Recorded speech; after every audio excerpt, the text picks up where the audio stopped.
kanina, na lahat to nagsisimula sa bahay, sa pamilya. And siguro yung mga magulang, yung mga atin, kuya natin, alam mo, sila yung magturo, tamang asal, kung paano dapat gamitin ng internet, at kung paano i-handle yung mga bagay na to. Pagdating after the family, next po yung friends, yung mga yan. So kung paano yung mga nakasurround sa'yo na tao, sila yung makakatulong sa'yo. So isa-set mo sa bahay. Kung walang ganun, ikaw yung maging ganun sa bahay para mabago yung sistema na to. Kasi, alam ko hindi siya madali. Kasi for ilang years, naging tahimik kami ni DJ. Ito gaya na sinabi ko, I thought that's the right thing to do. But then, kailangan isipin mo na you want more.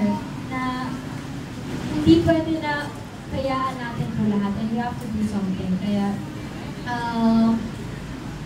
ayun, hindi tama na maging quiet lang.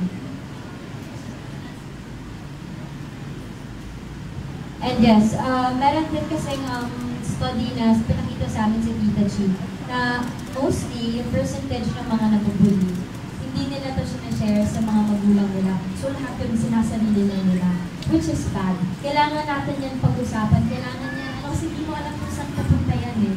So, kailangan tumatakel sa mga magulang mo, kailangan mo itong maging aware, and also yun sa mga bullies, intindihin din, ikaw na rin yung mas maging malaking tao sa kanila. Yun. So, next.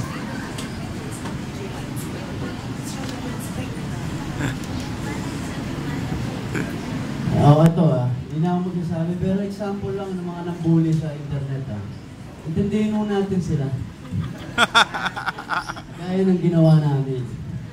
Okay, so kung nakikita niyo na sa tingin niya may mali na pala talaga sa kanya, hindi na lang siya nagpapasikat o nagtitrip, parang mas may malalim na rason kung bakit siya nagkakaganon, sama nga, natatawa. Okay na. Kung bakit siya nagkakaganon, intindihin na lang po natin. Huwag na tayong magpaka... Kasi minsan nag-i-enjoy lang din tayo patulan yung mga tao. Diba? So, minsan enjoy na lang tayo na...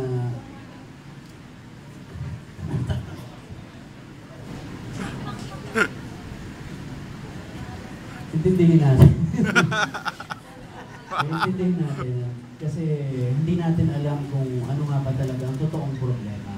Hindi ba? Dahil minsan baka sumusobra na rin tayo. Baka minsan mas magandang hindi na lang din natin pansinin. Kasi may dalawa naman yun Mayroong bashes na kailangan mong pansinin tsaka pwede mong pansinin. Yung ibang hindi mo kailangan pansinin, yung mga hindi naman credible bashes, yung mga alam mong gumawa lang ng account na to para mambasag talaga. Di ba? Meron naman talaga mga credible accounts na may masasamang sabi, pwede mo yung sagutin. Pero bago mo yung sagutin, pag-aralan mo kung anong sinabi. At ano nga ba ang stand mo sa sinabi niya? Ano nga ba ang opinion mo doon? Well, naiintindihan natin na lahat ng tao ay merong opinion. Pero hindi lahat merong malalim na opinion. Hindi ba? Hindi naman lahat merong opinion na okay, nakatulong yung opinion mo o mas pinagulo mo lang. Hindi ba? So, laging mag-isip muna bago magsasalita all the time. Kaya, maging ano na lang tayo, maging mas mabuting tao na lang tayo. Alam mo na, sa kahit kanino. All the time. Hindi naman mas magaling na tao Magkaiba yung magaling sa mas mabuti. So, hindi lang po na. Yes, nice. Yes, maraming salamat. And there you have it, mga kapamilya. Kasama po, maraming salamat. Una pasalamatan muna natin. Sir Alan, maraming salamat po, sir. At syempre kay Miss G, maraming